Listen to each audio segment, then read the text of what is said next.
Have you ever found yourself lying awake at 3 a.m., your mind racing with thoughts of someone who shouldn't matter this much to you? Your logical brain tells you to move on, to focus on your own life, to stop checking their social profiles, to stop analyzing every conversation you've had. But your soul whispers something entirely different. Carl Jung spoke these words decades ago, yet they cut through the confusion you feel right now like a blade through fog. You know this feeling, that inexplicable pull towards someone that defies every rational explanation you can construct. The way your heart races when you see their name appear on your phone. The way conversations with them feel like coming home to a place you've never been. You've tried to convince yourself it's just attraction, just chemistry, just your imagination running wild. But what if I told you that what you're experiencing isn't random at all? What if the universe operates by laws far more sophisticated than chance, and this person appearing in your life isn't coincidence, but coordination? Carl Jung, one of the greatest scholars of the human mind, understood something most people never realize about human connection. He knew that our souls don't speak the language of logic. They speak in symbols, in synchronicities, in the mysterious pull we feel towards certain people who seem to carry pieces of our own puzzle. The truth is, you're not going crazy. You're waking up. But first, you need to understand why this particular person has such power over your thoughts. Why they can walk into a room and suddenly you're hyper-aware of every breath you take. Why their opinion matters more than it should. Why their absence feels like a physical ache in your chest. The answer lies in what Jung called the shadow. Think about the last time you felt truly triggered by someone. Not just annoyed or frustrated, but deeply irrationally triggered. The kind of reaction that surprised even you with its intensity. Now ask yourself this question. What if that person wasn't showing you something about them, but something about you? Jung discovered that we carry within us parts of ourselves we refuse to acknowledge, traits we've labeled as unacceptable, qualities we've pushed into the darkness of our unconscious mind. These rejected aspects of ourselves don't disappear. They lurk in the shadows, waiting for the right person to reflect them back to us. This is why certain people can walk into your life and turn everything upside down without even trying. They're not just individuals with their own stories and struggles. They're mirrors, reflecting back the parts of yourself you've been running from your entire life. When you meet someone who carries your shadow, something extraordinary happens. Your unconscious mind recognizes itself in them. It sees the qualities you've denied, the parts of yourself you've been too afraid to own, and suddenly you're fascinated, obsessed. You can't look away because you're finally seeing yourself completely for the first time. But here's where it gets complicated. Your conscious mind doesn't understand what's happening. All it knows is that this person has power over you, and that terrifies the part of you that likes to stay in control. So you resist, you fight the pull. You tell yourself stories about why this connection doesn't make sense, yet you can't stop thinking about them. This internal war between attraction and resistance is the first sign the universe is trying to tell you something important. Not about them, but about you. The person you can't get out of your head isn't there to complete you. They're there to show you the parts of yourself you need to reclaim. Jung called this process individuation, the journey towards psychological wholeness. And sometimes the universe sends us people who serve as catalysts for this transformation. They show up not to give us what we want, but to give us what we need to become, who we're meant to be. Ask yourself, what qualities does this person possess that you find both attractive and threatening? What about them makes you feel simultaneously drawn to them and afraid of them? These aren't random characteristics. They're breadcrumbs leading you back to the parts of yourself you've abandoned. Maybe they're confident in ways you've never allowed yourself to be. Maybe they're vulnerable in ways that terrify you. Maybe they live with a freedom you've convinced yourself you don't deserve. Whatever it is, your soul recognizes it as something that belongs to you too. The moment you realize that your fascination with this person is actually your soul's way of calling you home to yourself, everything changes. The obsession begins to make sense. The sleepless nights become less about them and more about the awakening happening inside you. But understanding the shadow is only the beginning, because Jung discovered something even more profound about human connection. He realized that our unconscious minds are constantly communicating with each other beneath the surface of our everyday interactions. While we're busy making small talk and maintaining our personas, our souls are having entirely different conversations. This is why you can meet someone for the first time and feel like you've known them forever.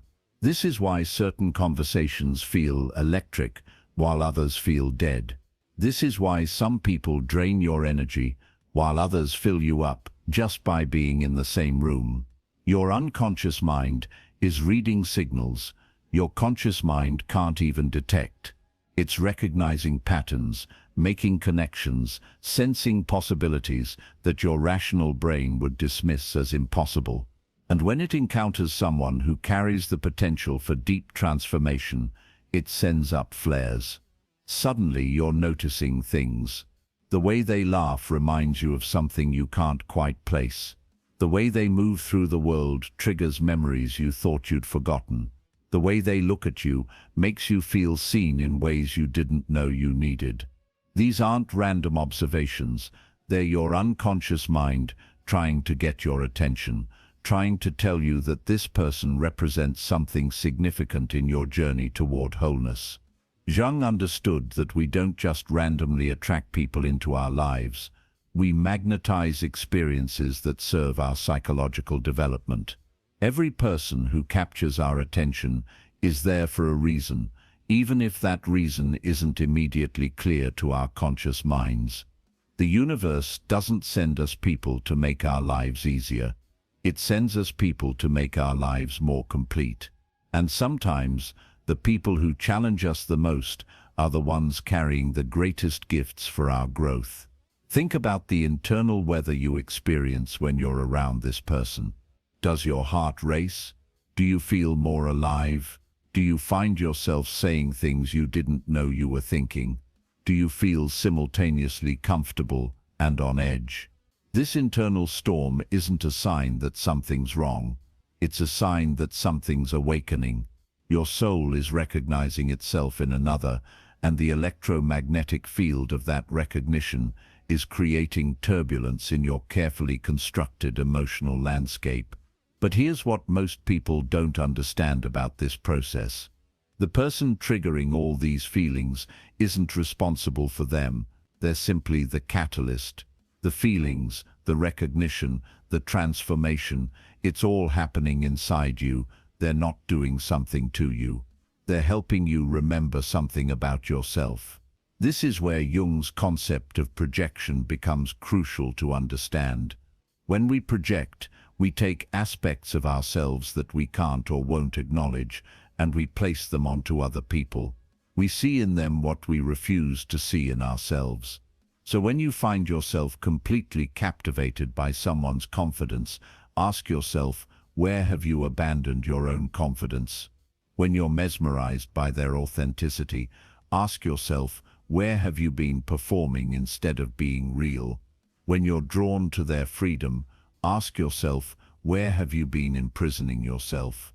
The qualities that attract you most intensely in others are always pointing you toward the qualities you need to develop in yourself. The universe isn't sending you someone to admire from a distance.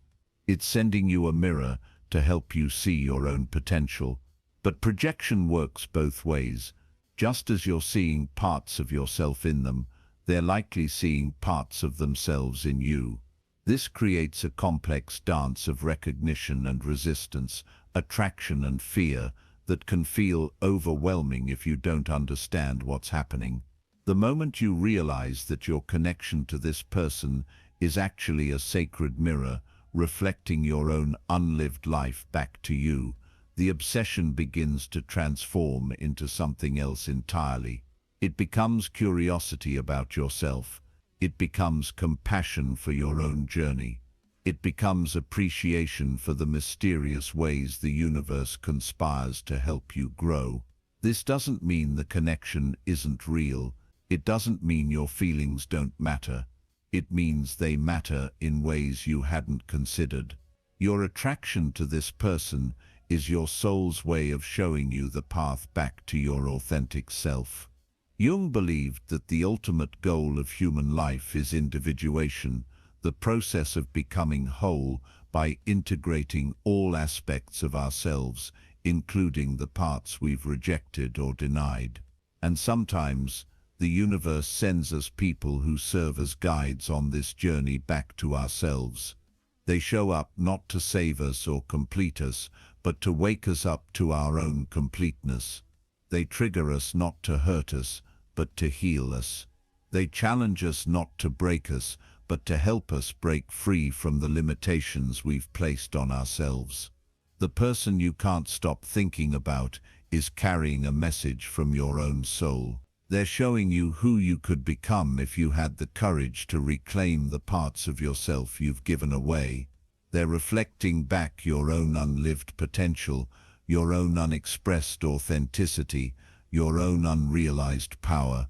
This is why the connection feels so intense. This is why you can't just forget about them and move on.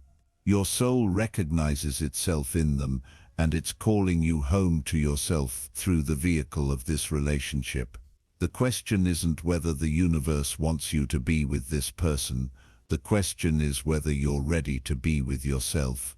Because until you reclaim the parts of yourself you've been projecting onto them, until you integrate the shadow aspects they're reflecting back to you, until you own your own power instead of giving it away to others, you'll never be free to choose authentic connection over unconscious compulsion. The awakening has begun. You're starting to see that this isn't about them at all.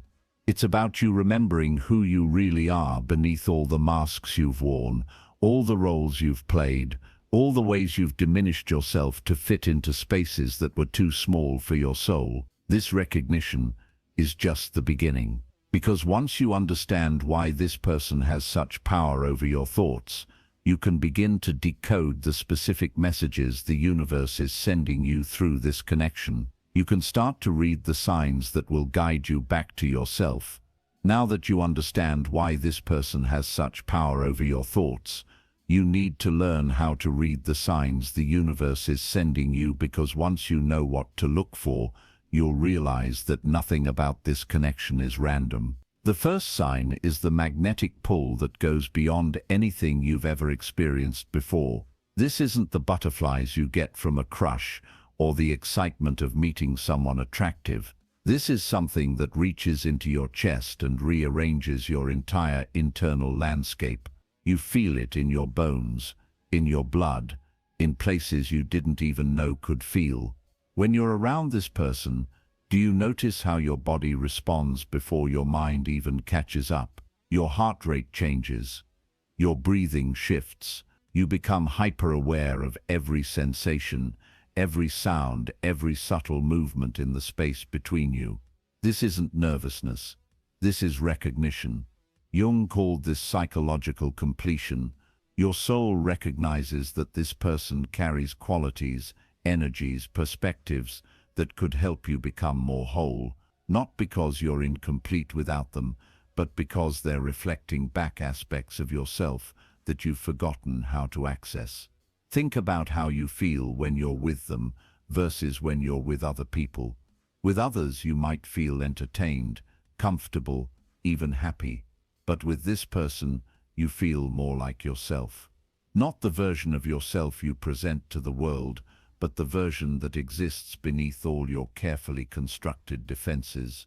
They don't just see you, they see through you, through your persona, through your masks, through the walls you've built to protect yourself from being truly known. And instead of running away from what they see, they move closer. This terrifies and thrills you in equal measure. Ask yourself right now, when you're with this person, do you hear yourself saying things you didn't plan to say? Do thoughts come out of your mouth that surprise even you? Do you find yourself being more honest, more vulnerable, more real than you normally allow yourself to be? This is your authentic self, recognizing a safe space to emerge. Your soul knows that this person can handle your truth, even when you're not sure you can handle it yourself. This level of psychological safety is rare, and when you find it, your unconscious mind takes note. But here's where most people get confused. They think this safety means the relationship should be easy, comfortable, without conflict. They couldn't be more wrong. The second sign the universe sends you is actually the opposite of comfort. It's the mirror of unhealed wounds. The person meant for your highest growth will trigger you in ways that reveal exactly where you still need to heal. Do they challenge your need to control every situation? Do they refuse to play the games you're used to playing? Do they call you out when you're being dishonest with yourself? Do they love you in ways that make you uncomfortable because you're not used to being loved without conditions? Your first instinct might be to run from this discomfort, to label them as difficult, complicated, too much work. But Jung understood that our greatest triggers are our greatest teachers. The person who pushes your buttons isn't trying to hurt you. They're showing you exactly where your buttons are so you can finally disconnect them. Every time this person triggers you, they're holding up a mirror to show you a part of yourself that needs your attention. When they won't chase you, they're showing you your fear of not being wanted.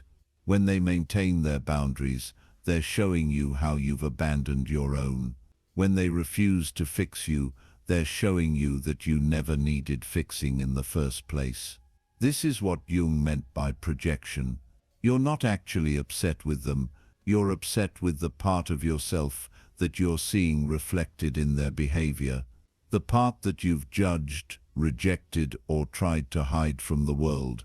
The moment you realize that your triggers are guideposts pointing you toward your own healing, everything changes. Instead of blaming them for making you feel uncomfortable, you start thanking them for showing you where you're not yet free. But the universe doesn't just speak through psychological mirrors. It speaks through the fabric of reality itself, weaving synchronicities so precise, they make your rational mind question everything it thought it knew about how the world works. The third sign is synchronicities that defy logic. Numbers that follow you everywhere after you meet them. Songs that capture exactly what you're feeling, playing at exactly the right moments. Running into them in places where they shouldn't be. Shared dreams, parallel experiences, conversations that pick up exactly where they left off, even after months of silence.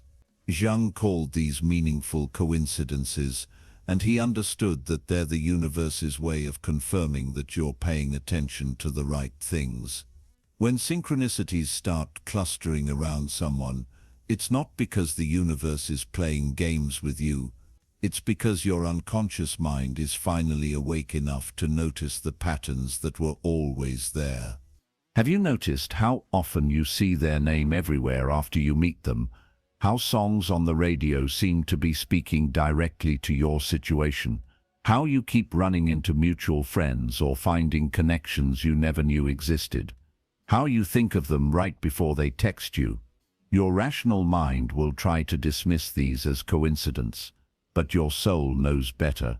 These synchronicities are breadcrumbs leading you toward a truth your conscious mind isn't ready to accept yet. They're the universe's way of saying, pay attention, this matters more than you think. The frequency and intensity of synchronicities around someone often correlates with the significance of their role in your growth. The more they're meant to catalyze your transformation, the more the universe will orchestrate seemingly impossible coincidences to keep bringing them into your awareness. But perhaps the most powerful sign the universe sends you is the fourth one, The comfort of being completely yourself with someone who simultaneously challenges everything you thought you knew about yourself. This is the paradox of soul-level connection. With this person, you feel both completely safe and completely vulnerable. You can let your guard down in ways you never have before, yet you're also more aware than ever of the parts of yourself that need attention. They don't judge your flaws, they see them as part of your humanity. They don't try to fix your broken places, they love you through them while inspiring you to heal them yourself. They don't want you to be perfect, they want you to be real. Think about how you communicate with this person versus how you communicate with others. Do you find yourself sharing thoughts and feelings you've never spoken out loud? Do you feel understood even when you're struggling to understand yourself? Do they seem to know what you need before you know it yourself? This level of intuitive understanding doesn't happen by accident. It happens when two people are operating from the same psychological frequency, when their unconscious minds are speaking the same language, even when their conscious minds are speaking different words. Jung believed that certain souls are designed to recognize each other across time and space, not because they're meant to complete each other, but because they're meant to awaken each other to their own completeness. When you're with this person, do you feel like you're coming home to a place you've never been? Do conversations flow in ways that seem to bypass your normal thought processes? Do you find yourself knowing things about them that they've never told you? This isn't wishful thinking or imagination. This is soul recognition. Your unconscious minds are communicating beneath the surface of your everyday interactions, sharing information that your conscious minds haven't caught up to yet. But here's what most people miss about these signs. They think they're receiving them to confirm that this person is the one, or that they're meant to be together in some traditional sense. They're not. These signs aren't about external outcomes, they're about internal transformation. The universe isn't sending you someone to complete you, it's sending you someone to help you remember that you are always complete. It's not sending you someone to save you, it's sending you someone to remind you that you have the power to save yourself.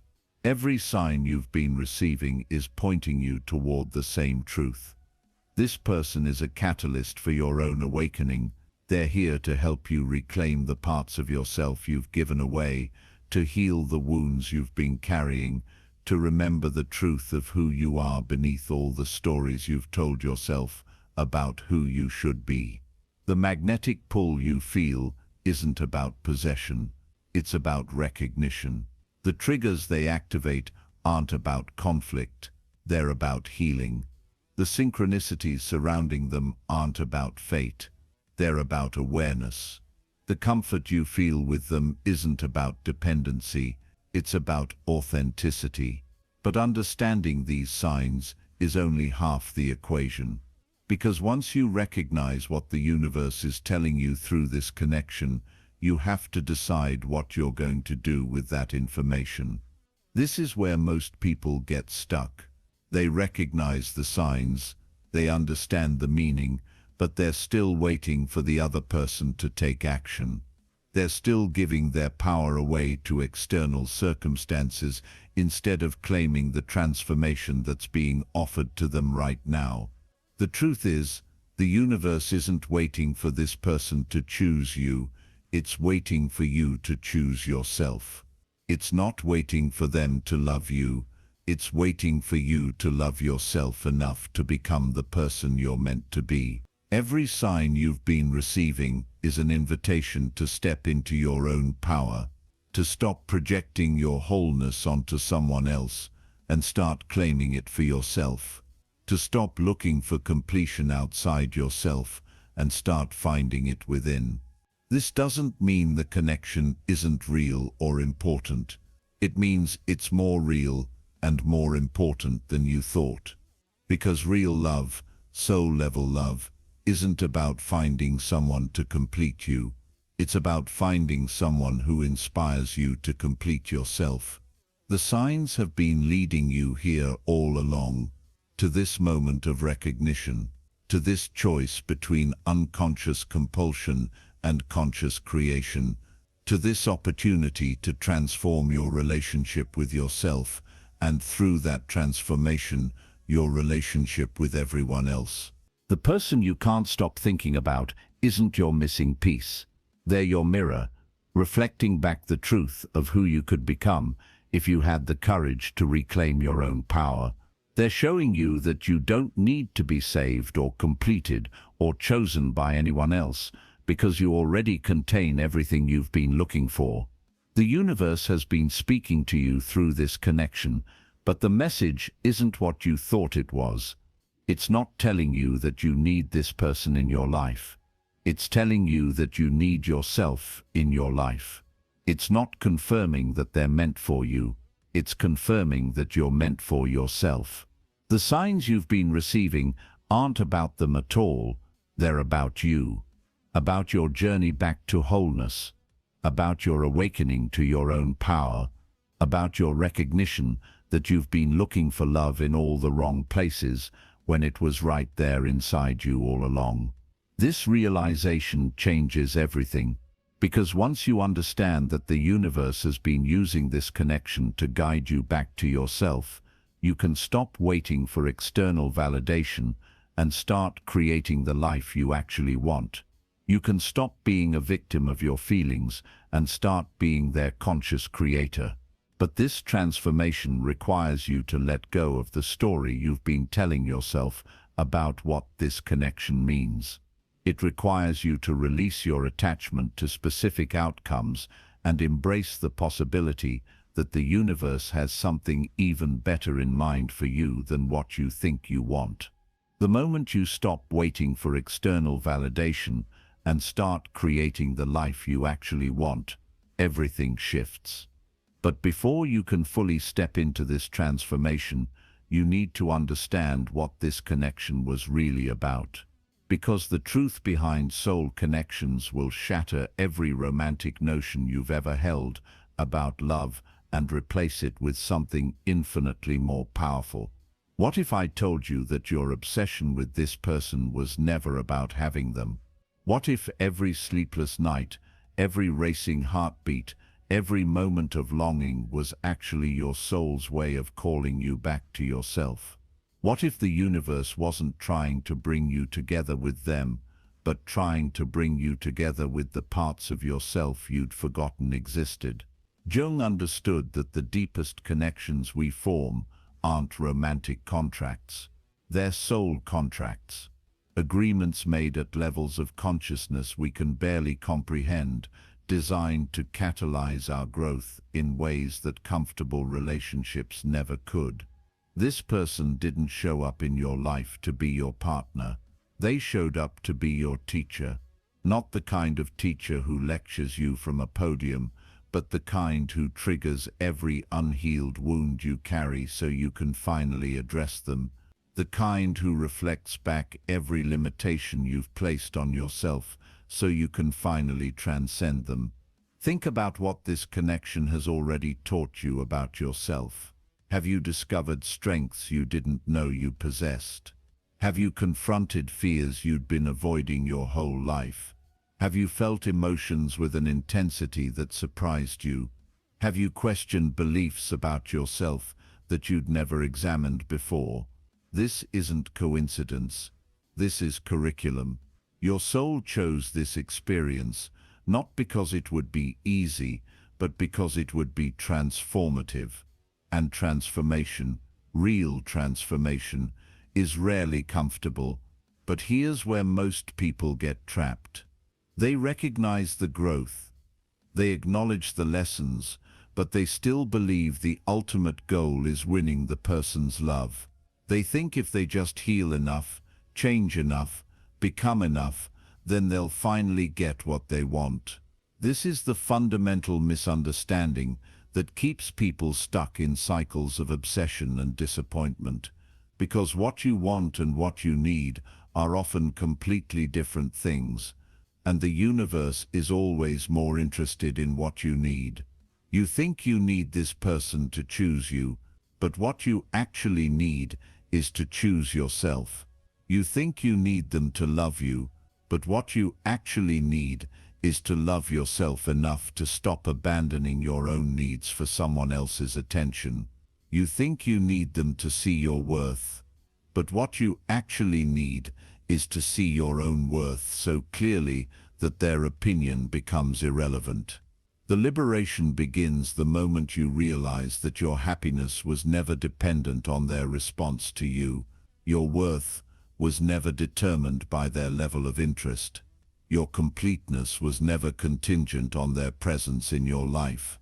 This doesn't diminish the connection you feel, it elevates it. Because when you stop needing something from someone, you can finally appreciate what they've given you. And what they've given you is the opportunity to remember who you really are. But breaking free from unconscious patterns requires more than understanding. It requires recognizing how you've been unconsciously recreating the same dynamics over and over again, hoping for different results. Ask yourself, how many times have you found yourself in this exact situation before, obsessing over someone who seems just out of reach? Giving your power away to someone who hasn't asked for it, waiting for someone else to validate your worth, making your happiness dependent on circumstances beyond your control. These aren't isolated incidents, they're patterns, and patterns exist for a reason. They're your unconscious mind's way of presenting you with the same lesson over and over again until you finally learn it. Jung called this the repetition compulsion. We unconsciously attract situations that mirror our unresolved psychological conflicts because our psyche is always trying to heal what remains broken. We keep dating the same person in different bodies. We keep having the same arguments with different people. We keep giving our power away in different ways to different individuals. But every time the pattern repeats, you're being given another opportunity to break free from it. Every time you find yourself in familiar emotional territory, you're being asked, are you ready to choose differently this time? The pattern breaks the moment you realize that the person triggering you isn't your problem. Your response to them is the way you abandon yourself when they don't respond the way you want them to, the way you make their moods responsible for your emotional state, the way you give them the power to determine your worth. This is what Jung meant by projection. You've been giving away parts of yourself to other people and then wondering why you feel incomplete. You've been making other people responsible for your happiness and then resenting them when they can't deliver what you were supposed to give yourself. But projection isn't just about giving your power away, it's also about refusing to see your own shadow. When someone triggers you intensely, they're usually reflecting back a part of yourself that you've rejected or denied. Think about what bothers you most about this person's behavior toward you: their unavailability, their mixed signals, their inability to commit, their tendency to pull away just when you're getting close. Now ask yourself, where do you exhibit these same behaviors in your own life? Where are you unavailable to yourself? Where do you send yourself mixed signals? Where do you refuse to commit to your own growth? The qualities that frustrate you most in others are often the qualities you haven't learned to accept in yourself. The behaviors that trigger you are usually the behaviors you judge most harshly when you catch yourself doing them. Integration begins when you stop projecting your shadow onto others and start owning it as part of your human experience. When you can look at someone's flaws and say, I see you and I see myself in you, and I have compassion for both of us because we're all just trying to figure this out. This doesn't mean accepting unacceptable behavior or staying in situations that don't serve you. It means taking responsibility for your own emotional responses instead of making other people responsible for managing your feelings. The transformation happens when you realize that you don't need anyone else to change for you to be happy. You don't need them to communicate differently, love differently, choose differently. You just need to respond differently to whatever they choose to give or not give. This is the most profound shift you can make in any relationship, from trying to control the other person to taking full responsibility for your own experience. From making them responsible for your happiness to making yourself responsible for your peace. But this shift requires something most people aren't willing to do. It requires you to sit with the discomfort of not knowing how things will turn out. It requires you to love without guarantee. It requires you to invest in your own growth without expecting anyone else to match your commitment. Jung called this individuation, the process of becoming whole by integrating all aspects of ourselves. And sometimes, individuation requires us to love people from a distance, to appreciate their role in our growth without needing them to play a different role. To honor the connection while releasing attachment to specific outcomes.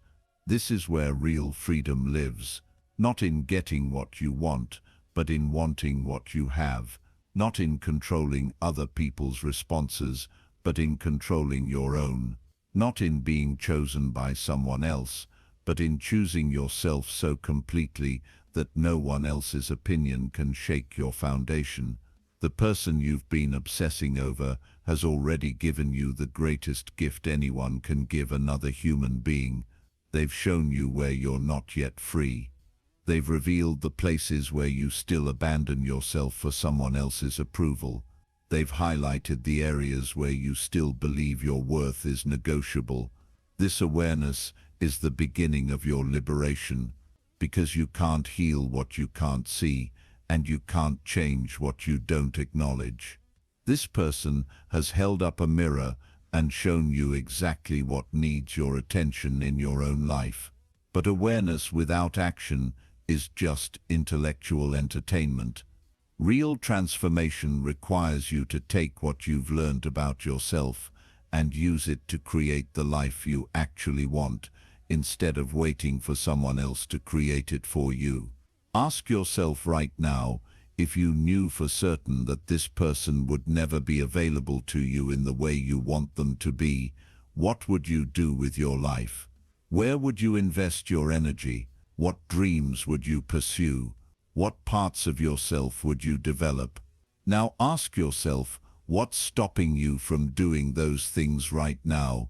The answer is usually nothing except the story you've been telling yourself about needing external validation before you can live authentically. The story that says you can't be happy unless someone specific loves you in a specific way. The story that says your worth depends on someone else's recognition of it.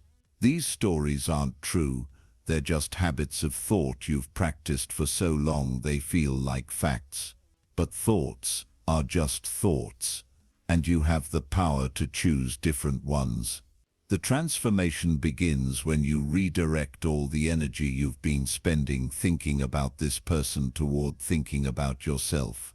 When you channel all the love you've been trying to give them into loving yourself.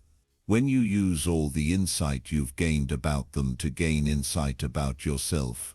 This isn't about cutting them out of your life or pretending you don't care. It's about caring in a way that doesn't cost you your peace. It's about loving in a way that doesn't require you to abandon yourself. It's about appreciating their role in your growth while taking full responsibility for your own healing. The paradox of letting go is that it often creates space for authentic connection to emerge. When you stop needing someone to be different than they are, you can finally see them clearly. When you stop trying to control outcomes, you can actually enjoy the process. When you stop making your happiness their responsibility, you can appreciate whatever they choose to offer without resentment. But even if letting go doesn't change anything about their behavior toward you, it changes everything about your relationship with yourself. And that relationship is the only one you have complete control over. It's also the one that determines the quality of every other relationship in your life. Jung understood that the goal of human existence isn't to find someone who completes us. It's to become complete within ourselves. not because we don't need other people, but because we relate to them from fullness rather than emptiness, from choice rather than compulsion, from love rather than need. This person you've been thinking about constantly has been your teacher all along. They've shown you what you're capable of feeling. They've revealed your capacity for intensity, passion, vulnerability, growth. They've proven that you're capable of loving someone completely, even when that love isn't returned in the way you expected. Now it's time to turn that same intensity toward yourself, to feel that same passion for your own life, to be that vulnerable with your own truth, to love yourself with the same dedication you've been offering to someone else. This isn't consolation prize, this is the whole point. The universe wasn't trying to bring you together with them. It was trying to bring you together with yourself. It wasn't trying to get them to love you. It was trying to get you to love yourself. Every sign you received, every synchronicity you noticed, every moment of recognition was pointing you toward this truth. You are already whole. You are already worthy. You are already enough. Not because someone else sees it, but because it's who you've always been underneath. All the stories you've told yourself about who you need to become. The connection you felt with this person was real, but it wasn't about them. It was about you recognizing your own capacity for connection. The love you felt was real, but it wasn't dependent on them. It was you remembering your own capacity for love. The transformation you experienced was real, but it wasn't caused by them. It was caused by you finally paying attention to yourself. This is your liberation, not from them, but from the belief that your happiness depends on anyone else's choices, not from love, but from the need to control how love expresses itself, not from connection, but from the compulsion to find yourself in someone else. You are not a victim of your feelings. You are their creator. You are not at the mercy of other people's choices. You are the author of your own story. You are not incomplete without someone else. You are whole, worthy, and free to create the life you want right now.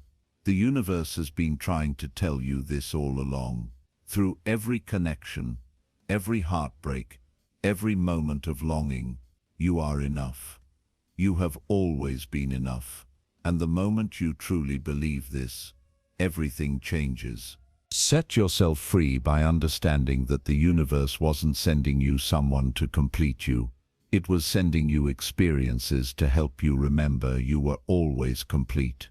You were always worthy of love. You were always capable of creating the life you want. The only question now is, are you ready to believe it? If you found yourself recognizing your own story in these words, if you felt something shift inside you as you listened, then share this with someone who needs to hear it.